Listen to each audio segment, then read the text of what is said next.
Hello dolls and welcome back to another video. Today I want to talk about the Beatles girls and how they made history. The Beatles girls were a segue for me to fall in love with the 1960s and 70s. Something about their beauty, their style, and just everything about them was so wonderful and it really drew me in. They were so much more than just the wives and girlfriends of the Beatles. They were their muses and they were there every single step of the way. So today I want to talk about the women who were behind the men in the spotlight. This video is all about the Beatles girls. When we think about the Beatles, it is easy to solely focus on their groundbreaking music, their iconic image and the global revolution they sparked in the 1960s. But beyond the fame, the screaming fans and the endless tours, there were the women who stood by them, sometimes in the background but never without impact. The girlfriends and wives of John, Paul, George and Ringo were more than just fleeting relationships. They were pivotal to the band's journey, influencing everything from their music to their personal transformation. These women navigated the challenges of life with the world's most famous men, often in the public eye and sometimes under intense scrutiny. After all, they were some of the first relationships highly publicized in the media, and all of them were just so young. Some played quiet but important roles as supportive partners, while others were active forces of change, shaping the men they loved and, in turn, shaping history. Whether they were enduring the chaos of Beatlemania, inspiring classic songs, or confronting the pressures of fame, they were essential players in a story much larger than their own. Let's start with the one that started it all. The one that became the first Beatle girl and first Beatle wife, Cynthia Powell. It all started in 1957 at the Liverpool College of Art, where Cynthia Powell's path intertwined with a young John Lennon when they met in calligraphy class. John's charm was undeniable, but his forgetfulness often landed him borrowing Cynthia's pens and brushes and rarely returning them. John was loud and sort of a class clown, while Cynthia was prim and proper and solely focused on her education. Although he wasn't her typical type, Cynthia was drawn to John. They began a relationship that was often turbulent, marked by jealousy and arguments. John famously slapped her after seeing her dance with Stuart Sutcliffe, and though they later reconciled, this was kind of a foreshadowing for their entire relationship. During this time, Cynthia also had to deal with the hostile of John's aunt, Mimi, who referred to her as a gangster's moll. In 1960, Cynthia joined the Beatles on their first trip to Hamburg. This was long before the Beatles' glory days, and it truly was a hard days and nights for the Beatles in Hamburg. They were musicians trying to make it, going from one club to another, playing endless shows while sleeping in the back room of a cinema. But Cynthia was there to support John and the boys every step of the way. She wrote in her book that she was fully prepared to become an art teacher and support John all throughout their life financially so that he could chase his dreams. I'm gonna come back to Cynthia's story in a minute, but I wanted to intersect here to introduce you to a Beatles girl I feel like no one really knows. At least I'd say I'm a pretty big Beatles fan and I would like to think that I know a lot about them. But when I did the research for this video, for the first time, I came across a woman called Dot Roan. And she, after all, was a Beatles girl. Even most Beatles fans don't really know about her, even though she was the first to almost have a child and marry a Beatle. Basically, all that's known about Dot comes from Cynthia's autobiography. In the late summer of 1959, Dorothy, nicknamed Dot, was out dancing at the Cabbage Club. Enjoying a modest knee-length skirt and sweater, she came from a quite strict household, while on the stage, the Quarrymen played. John Lennon and Paul McCartney both noticed her, but Dot found herself especially drawn to John at first, who nicknamed her Bubbles. When she discovered he had a girlfriend, Cynthia, she turned her attention to Paul, who finally asked her out after she faked a little faint and he took her outside. They began dating and soon enjoyed spending time together at the Cabbage and coffee bars, enjoying Liverpool's emerging rock scene. In February of 1960, Dot was a 16-year-old bank clerk when she got pregnant by a 17-year-old Paul, who was still studying for his A-levels in English and art. Though her mother suggested for her to go to Manchester and have the baby quietly, Paul was supportive and insisted that they kept the child. Paul's father, Jim, even started planning a registry office wedding for the two. Paul vowed to be with her and support the three, and even bought Dot an engagement ring. 3 months into her pregnancy, Dot sadly suffered a miscarriage. Paul visited her in the hospital with flowers, looking concerned but perhaps relieved. And Dot admitted in hindsight she felt similarly. Soon after, Paul left for Hamburg with the Beatles. Their relationship ended in summer of 1962 when the Beatles were weeks away from their national fame. Paul called her and said that he was solely dating to get married, and because he wasn't ready to get married yet, he thought there was no use in their relationship. And although Dot was heartbroken, she eventually got over it. Several years later, Dot was reunited with her dear friend Cynthia in Toronto. Cynthia told Dot that she had something for her, handing over an unembossed plain gold ring with a ridge along the edges. It was the ring Paul had bought back for her on his first trip to Hamburg a few months after her miscarriage. Dot remembered that when he gave her the ring, he said it was to mark their engagement. The next part is a quote from Cynthia's book. "I was ecstatic and I took it that we were going to get married. She had worn that ring even after they split up, but when she took it off one day to wash up at Cynthia's flat, Cynthia tried it on and forgot to take it off." So that is the brief story of Dot Roan and her time with the Beatles. I'm pretty sad that there isn't more known about her. I feel like most people think that Paul's first girlfriend was Jane Asher, but I really think that Dot was a truly important part of the Beatles in their early days. Paul didn't acknowledge Dot for most of his life, but when he finally did speak about her, he was just talking about how he wanted to give her a makeover so that she would look more like Brigitte Bardot, and Dot admitted later that she felt really heartbroken by that. She always felt like he had this idea of someone she should be for him, and she felt like she could have never lived up to that. But back to Cynthia and John. In 1962, Cynthia learned that she was pregnant, and despite not discussing contraception with John, they decided to get married. They got married on August 23rd of 1962 at the Mount Pleasant Register Office in Liverpool, with John's manager Brian Epstein insisting on secrecy to protect their image. This was something that Dot also got a feeling of. In the early Beatles days, their management wanted them to be single. They thought they would sell way more records if the boys weren't in relationships. So just like Dot, Cynthia also had to keep the relationship private for a long time. Their son, John Charles Julian Lennon, they only called him Julian, was born in April of 1963, which makes him pretty much exactly 60 years older than my son. The couple initially lived in a flat in London, but soon relocated to the more peaceful surroundings of Weybridge, Surrey, where they purchased a mock Tudor house called Kenwood. The pressure of Beatlemania soon started to take a toll on their marriage. In 1965, after attending a dinner party, Cynthia and the Harrisons, who we'll talk about in a second, were introduced to LSD. Although John kind of liked the experience, Cynthia was mortified. By 1966, it was pretty obvious that John and Cynthia were growing apart. John started having affairs and becoming larger than life, while Cynthia was at home raising Julian. This wasn't the life she'd imagined or ever wanted. Cynthia always wanted a regular life outside of the spotlight with a husband who worked a regular job. And the whole Beatles life just wasn't for her. While Cynthia wanted John to have a regular job and live a regular life, John was looking for adventures. And soon he started to look for these adventures elsewhere. In 1968, Cynthia joined John and the band in India to meditate with the Maharishi, but the gap between them grew even wider. When they returned, John confessed to a string of affairs, including Joan Baez and journalist Maureen Cleave, and also revealed that he had been unfaithful all throughout their marriage. During this time, Yoko Ono had also become a constant presence in John's life. Don't worry, I'll talk about her later in this video. When Cynthia went away to Greece while John recorded the White Album, he began having a physical relationship with Yoko.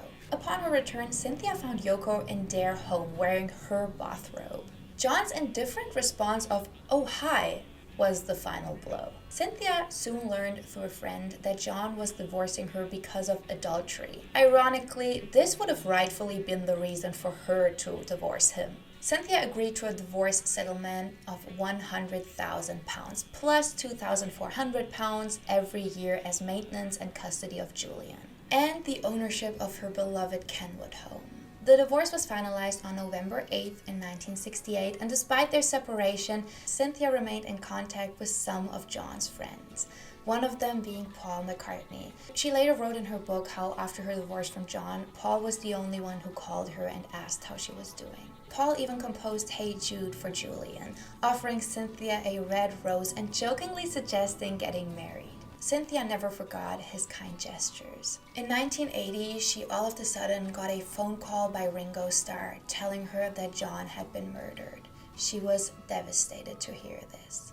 I'm so sad to tell you this, but unfortunately on April 1st of 2015, Cynthia passed away after a battle with cancer with her son Julian by her side. Let's take it back to the 1960s and on to the most popular Beatles girlfriend, the one that was all over London, a beautiful model turned 1960s muse, Pattie Boyd. Pattie began her career in the early 1960s as a shampoo girl in a London salon, where she got discovered by a modeling agent. She soon worked with top photographers like David Bailey and Terence Donovan and modeled some of the era's most wonderful looks by designers like Ozzie Clark and Mary Quant. Her modeling career introduced her to roles in television ads, and in early 1964, she was offered a small part in the Beatles' A Hard Day's Night. This was her first feature film. She had just one line, but it required her to deliver it in front of the Beatles, Prisoners? who immediately charmed her. George Harrison was particularly smitten, famously proposing on the spot. Though Pattie had a boyfriend at the time, a photographer named Eric, not the Eric she would get married to later, she felt an instant connection with George. He was shy and sweet, and she agreed to go out with him. After ending her previous relationship, Pattie started dating George.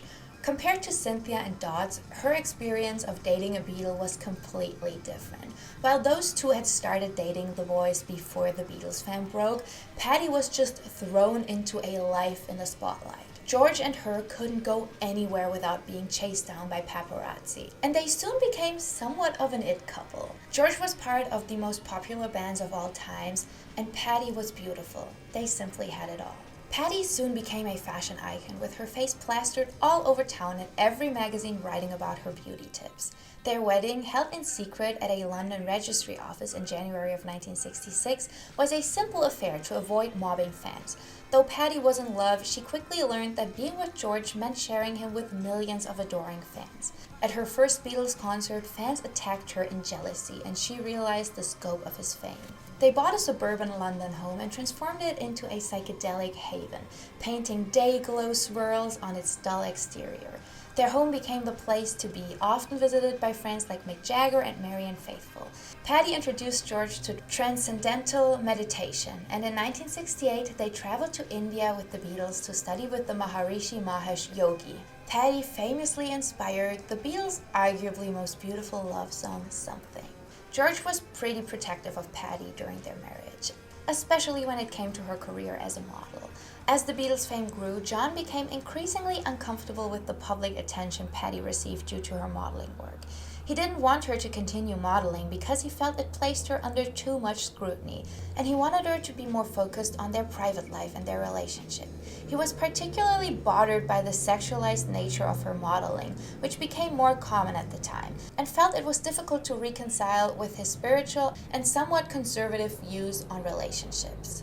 In interviews later, Pattie said that George's objections were part of the larger pressure they faced within their marriage. But Pattie wanted George to be happy, she truly loved him, and so she quit modeling. In interviews later on, Pattie mentioned that George's objections were part of the larger pressures they were facing within their marriage. While she loved the freedom and excitement modeling offered her at the time, George's discomfort with her career was one of the early signs of strains in their relationship. As George became more spiritually focused, particularly through his interest in transcendental meditation and his quest for inner peace, he grew more insistent that Pattie give up her career. This created a lot of tensions between them. Pattie was torn between the husband she loved and the career she truly adored.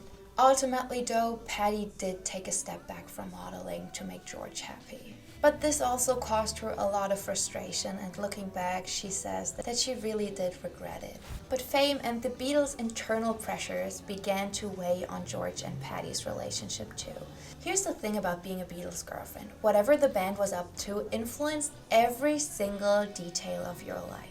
As conflicts grew within the band, George's frustration seeped into their home life. The situation worsened when Eric Clapton, George's close friend, confessed that he was in love with Patty. Though flattered, Patty was torn between her husband and Eric.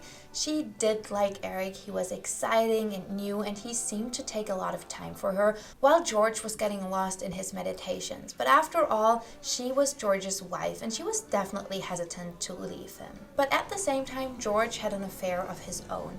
He had an affair with none other than Ringo's wife, Maureen Cox. She's going to be the next Beatles girlfriend just in a second. By 1974, their marriage just reached a breaking point, and Patty went on to marry Eric Clapton. Remarkably, George handled their split with grace and humor, even referring to himself as Eric Clapton's husband-in-law. The trio remained friendly. This is the Beatles' magic. Let me just tell you, there's so much cheating and affairs, but somehow everyone stayed friends within the Beatles universe. But George ended up accepting Patty's relationship with Eric, and he even managed to remain friends with them without any resentment. He said something along the lines of, "Rather Eric than some other idiot." George went on to marry Olivia Trinidad Arias, whom he'd met in 1974. Their love story is beautiful and truly deserves a spot, but since she wasn't really a Beatles girl, considering that they started dating after the Beatles had already fallen apart, I'm not gonna talk about her in this video, but just know, Olivia, we love you.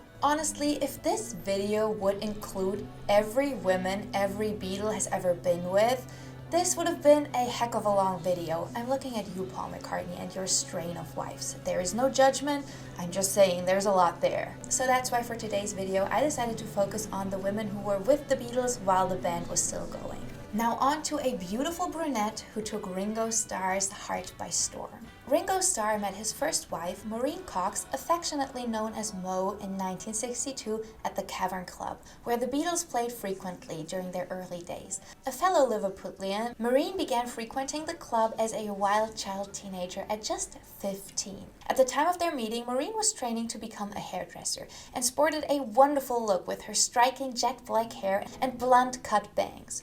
Though she had a passion for hairstyling, Maureen ultimately left her career behind as public attention from her relationship with Ringo just got too much. When she became pregnant at just 18, Beatles manager Brian Epstein arranged a hasty private wedding for the two, which took place in January of 1965. As witnesses, George Harrison and Ringo's stepfather were there. Their first child, Zach Richard Starkey, was born just 8 months later, followed by another son, Jason, in 1967, and a daughter, Lee, in 1970. Throughout their marriage, Maureen remained somewhat private and declined to give interviews as much as she could. Although initially pressured to maintain their single boy image for their fans, the members of the Beatles eventually settled down. During this time, Mo forged a close friendship with both Cynthia and Patty, and the three of them spent a lot of time together. However, when the Beatles' empire began to crumble in 1970, so did Ringo and Maureen's marriage. Ringo struggled with infidelity and heavy drinking, and the pressure surrounding the band's breakup led him to lash out quite often. He has openly admitted to being, in quote, a drunk wife-beater and an absent father at the time. During this dark time, one late night, Ringo's phone rang. On the line was George Harrison, and all he said was, "I'm in love with your wife." At that time, Ringo and Maureen's relationship was crumbling and about to fall apart, and George, who was losing Patty to Eric Clapton, and who was a close friend with both Ringo and Maureen, acted on his feelings. Their affair was brief, but became highly publicized, adding to the drama and heartbreak in their intertwined relationships. Maureen's affair with George was pretty explosive due to two major reasons. First, it led to a deep rift between George and his wife Patty, who was devastated by the betrayal. Patty felt particularly hurt because she and Maureen had been such close friends all along, and because Mo had actually comforted her through her hard time in the marriage with George. As Patty later admitted, their affair was the final straw for her relationship with George. But even the rest of the Beatles were pretty upset about this. John and Paul had known Mo for such a long time that she felt like family, so this felt like a true betrayal to everyone. But somehow, in that magical, wonderful Beatles way, everyone ended up staying friends. Maureen and Ringo officially divorced in 1975, when Maureen gained full custody of their children. Despite Ringo's tumultuous treatment of her, the split deeply affected Maureen. In a moment of despair, she attempted suicide by driving a motorcycle into a brick wall, but luckily survived. Though the relationship had its tumultuous ups and downs, or maybe because of that, Maureen came out a strong woman and a loving mother. She eventually got married again, and so did Ringo after meeting Barbara Buck. In the swinging 60s, amidst the whirlwind of Beatlemania, Paul McCartney met Jane Asher.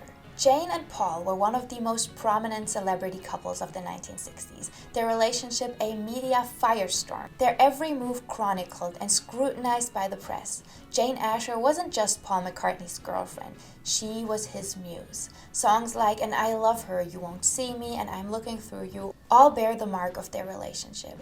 Jane Asher and Paul's relationship was one of the most high-profile and publicized celebrity romances of the 1960s, lasting from 1963 to 1968. They met in 1963 when Jane, an actress and budding star, was just 17 years old. Paul, who was 21 at the time, was already a member of the Beatles and an international superstar. They were introduced at a concert where Jane was doing interviews with several musicians, one of them a group from Liverpool who was about to get bigger than any other band had ever been before. Upon meeting Jane, Paul was immediately struck by her beauty, intelligence, and artistic nature.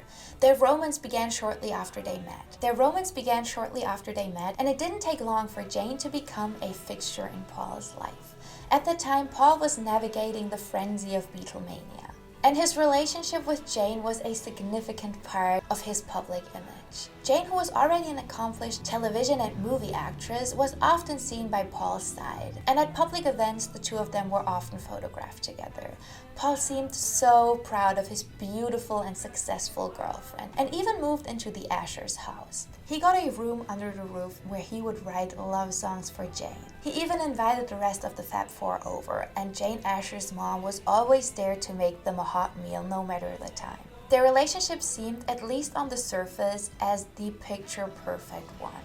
A true love story between two young artists. Jane was an accomplished actress with a burgeoning career, and Paul was a musician-songwriter and the heartthrob of one of the world's most famous bands.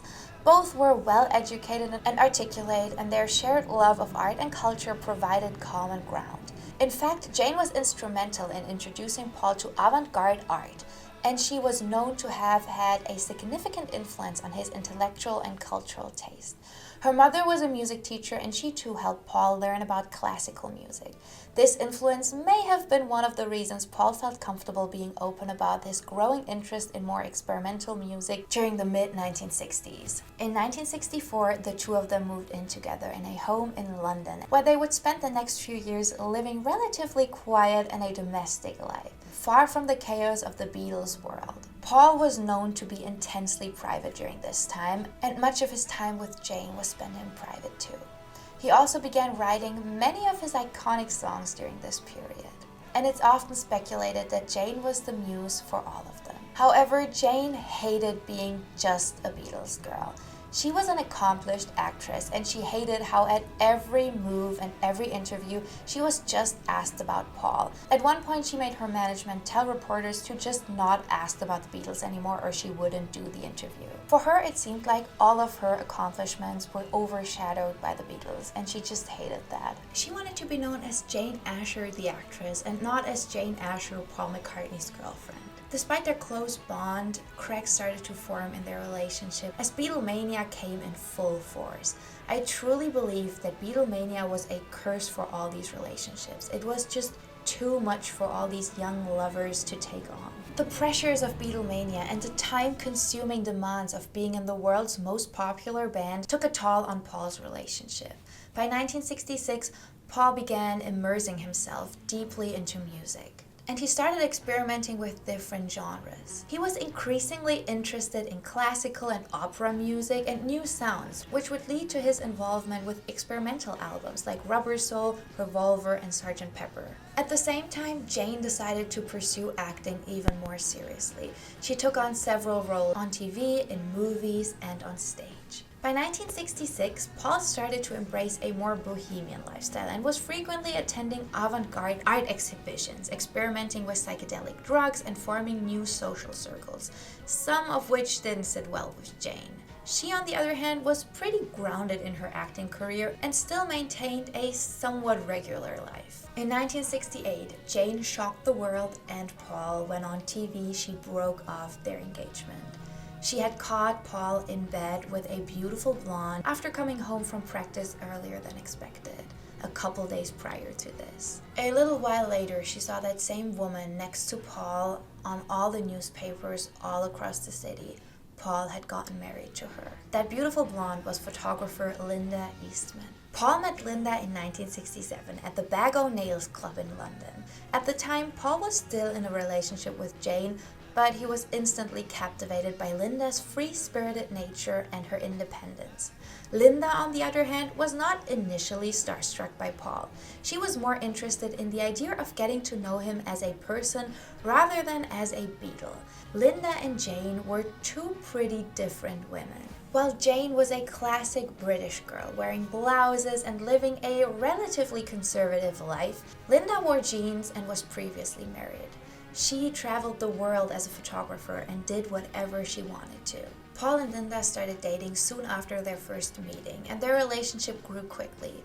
Linda was a completely different girl. Just like Jane, Linda had a career of her own, working as a photographer for magazines like Life and Rolling Stone, which made her more independent and less influenced by the pressures of being associated with one of the world's most famous men. But Linda also had a daughter from a previous relationship, and Paul was all of a sudden thrown into family life, which he actually ended up enjoying quite a bit. In 1969, Linda's support got even more crucial when the Beatles were nearing their breaking point.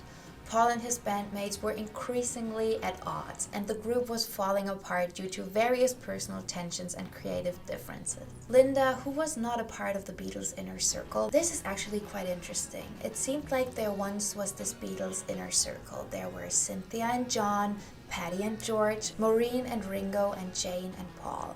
All 8 of them were great friends and hung out together a lot, and after they had broken up with all their first partners, that dynamic never really formed again. So Linda never got to be part of that close Beatles circle, mostly because it just didn't exist anymore. During these times, Linda brought a sense of stability and love that helped Paul navigate his tumultuous time. She had a unique perspective on life and wasn't involved in the celebrity-driven chaos surrounding Paul. She gave him the emotional support he needed to face the dissolution of the band. During the early years of their relationship, Linda also became more and more involved with Paul's music, and the two of them even formed their own band called Wings. Paul and Linda's relationship was also built on the strong foundation of a family. They had 4 children together: Mary, born in 1969, Stella, born in 1971, James, born in 1997, and Linda's daughter Heather from a previous relationship who Paul ended up adopting. Despite Paul's fame, the McCartney family had a relatively private life away from London on their country estate in Scotland, where they lived in a secluded rural environment away from the press and public eye. After 29 years of being with Paul, Linda passed away in 1998. While I feel like Linda isn't a classic Beatles girl because of how late she came into the circle, as said, I feel like the classics are Cynthia, Patty, Maureen, and Jane. She definitely was part of the group, and she did play such a big role in Paul's life, and I truly believe if she wouldn't have passed, the two of them would still be together. And last but not least, here's the most talked about woman, but not in a positive way. Here's the one they all said had broken up the Beatles, even though we all know that this isn't true. Here is Yoko Ono. John met Yoko in 1966 at an art exhibition in London. Yoko, a Japanese artist known for her avant-garde work in music, film, and visual arts, was showing her art at the Indica Gallery.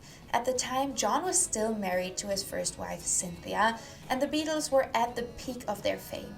However, John was immediately captivated by Yoko's unique artistic vision and intellectual presence. He was drawn to her unconventional ideas and boldness, which starkly contrasted with the more traditional, reserved women he had been involved before, especially Cynthia. Yoko and John's first meeting was somewhat brief, but it sparked a deep connection. They began spending more time together and writing each other a letter, and their bond grew stronger.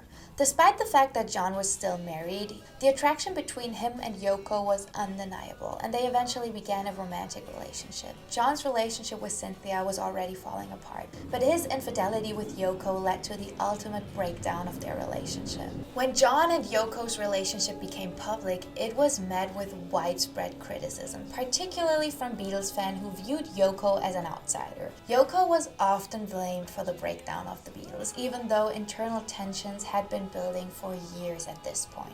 Many Beatles fans and the press targeted her, accusing her of breaking up the band. Yoko's presence in the studio and her unconventional artistic approach were seen as disruptive by some of the other Beatles members, especially Paul. Here's the deal. Yes, Yoko was annoying pretty much everybody at the recording studio because John and her were attached by the hip. But the Beatles would have probably broken up without her. It may have taken a little longer, but truth be told, the tensions between them and the fact that everyone wanted something completely different for their next record just caused them to break up. After all, they had such different views of the future. Their beloved manager Brian Epstein had passed and George had had an affair with Ringo's wife. There was too much there, and Yoko truly just added on to the pile of things accelerating the breakup. However, John and Yoko were undeterred by the negative press. They soon became a symbol of counterculture and rebellion. Their relationship was marked by their shared activism, experimentation, and a mutual decision to peace and artistic freedom.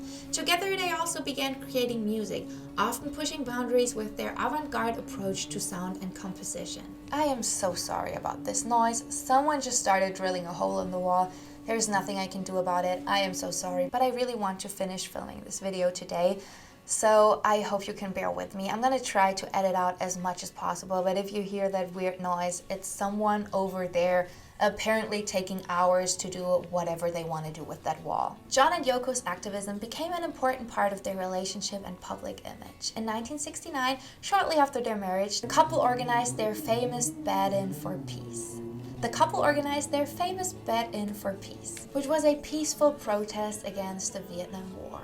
Instead of participating in traditional demonstrations, they stayed in bed for a week at the Amsterdam Hilton Hotel, inviting the press in for interviews about their anti-war stance. This creative protest gained worldwide attention and solidified their partnership as both a romantic and a political force. Later, they repeated the same bet-in in Montreal, where they recorded their song Give Peace a Chance, which became an anthem of the peace movement. Their political activism extended far beyond the Vietnam War, with the couple advocating for civil rights, women's rights, and world peace. Yoko was a vocal supporter of feminism and an environmentalist, which aligned with John's growing interest in political causes. The couple's influence on the countercultural movement in the 1960s and 70s was truly significant.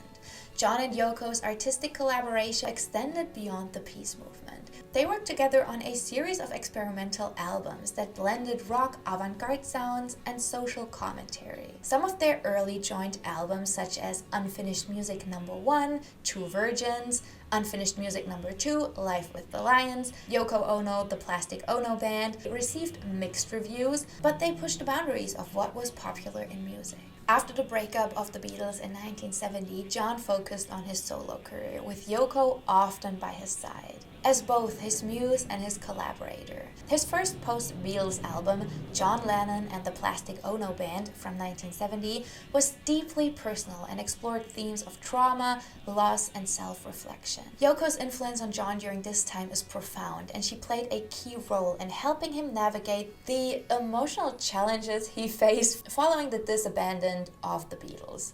Despite their strong bond, Yoko and John's relationship wasn't without trouble. In the early 1970s, after years of heavy public scrutiny and pressures of fame, the couple briefly separated. John entered a period he later referred to as the Lost Weekend, during which he lived in Los Angeles and briefly had a relationship with May Pang, his assistant. This period was marked by excess, as John indulged in alcohol and rock and roll heroism. However, it also allowed him time for self-reflection and healing. Yoko and John eventually reconciled in 1975, with Yoko supporting John through his turbulent time. After their reunion, John and Yoko focused on raising their son, Sean, who was born in 1975. John retired from the music industry for 5 years to become a stay-at-home dad, focusing on family life and personal growth. During this time, John's relationship with Yoko became more private, with the couple focusing on their home life and avoiding the public eye. The Beatles' days were long gone, and the women who had shared their lives, whether as girlfriends or muses, continued to shape the story of the band's legacy, each carrying a unique influence on the cultural and emotional fabric of the 1960s and beyond. Pattie Boyd, Cynthia Lennon, Maureen Cox, Dot Roan, Linda Eastman, Jane Asher, and Yoko Ono were more than just partners. They were creative muses, advocates and agents of change. These women didn't just live in the shadows of their famous husbands. They forged paths of their own, often becoming iconic figures in their own right. Their legacies are woven into the very fabric of the 1960s history, as they shaped music, fashion, and the social movements that followed. The Beatles' story cannot be told without acknowledging the profound impact of the women who loved them, challenged them, and stood by them every step of the way. So that is it for today's video. I have been wanting to make a video like this for a long time, and I'm so glad I finally found the time to write all of this down. I feel like this is probably a longer video, but there's just so much to unpack there with the 4 guys, all their relationships, all the affairs, and all of that. I would love to know your opinion on all of this. Please just don't put in the comments how Yoko broke up the Beatles. I'm not willing to go through this one more time. I personally feel like there are 2 eras of Beatles girls. There were the first girls, even though this kind of doesn't include Dot Roan, as said, Cynthia, Maureen, Pattie, and Jane, who were all pretty close and spent a lot of time together during the heydays of the Beatles, and then the women who came after them, who were with the Beatles during their later years and during the difficult time of their breakup. All of these women are just simply incredible. They are big muses for me, and I just love to tell their story. And at this point, I would like to recommend you my podcast, where my dear friend Abby and I talk about a woman who is kind of forgotten when talking about the 1960s and 70s, someone who was really iconic, women who left their mark on the 60s and 70s, but whose legacies aren't as remembered and honored as those of the men during the decade. So I will have that linked down below. We actually made an episode on Jane Asher, and I'm sure everyone else is gonna follow, so make sure to check that out if you want to see it. As always, I have a Pinterest board linked down below with all the pictures that I used for this video for you to take another look and get inspired by these incredible women. If you enjoyed the video, I would love you to give it a thumbs up and maybe even share it with a friend. It supports me, it supports the channel, and it would truly mean the world. I hope you have a beautiful day. Go out, enjoy the sunshine. Take yourself some time to focus on you and your mental health today, and I will catch you in the next video. Bye, dolls!